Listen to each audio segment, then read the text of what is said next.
पालघरच्या डहाणू नगर परिषद निवडणुकीसाठी भाजप विरोधात शिवसेनेसह दोन्ही राष्ट्रवादी एकत्र आलेले आहेत। आता या तिन्ही पक्षांनी भाजप विरोधात हातमिळवणी केली आहे। डहाणूमध्ये सुरू असलेली एकाधिकारशाही संपवण्यासाठी एकत्र आल्याची प्रतिक्रिया शिवसेनेचे जिल्हा संपर्क प्रमुख रवींद्र फाटक यांनी दिली आहे। महत्त्वाचं म्हणजे या तिन्ही पक्षांना शिवसेना पक्ष म्हणजे शिवसेना उद्धव बाळासाहेब ठाकरे पक्ष आणि माकपचा सुद्धा छुपा पाठिंबा असल्याचं बोलले जाते।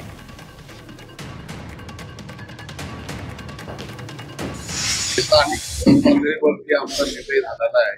नगर परिषदेमध्ये दोन्ही राष्ट्रवादी शरद पवार आणि पवार साहेबांना सर्व एकत्र आलो आहे। स्थानिक लोकांनी एकजूट केल्यामुळे आम्हाला सर्वांना एकत्र घेऊन त्या नगरपालिकेत कशी व्यूहरचना असणार आहे काय येत्या 2 दिवसांमध्ये सोमवारपर्यंत सगळं फायनल होऊन जाईल। नगराध्यक्षाचा उमेदवार आणि नगरसेवकांचे उमेदवार सगळे दोन्ही पक्षाचे प्रत्येकाला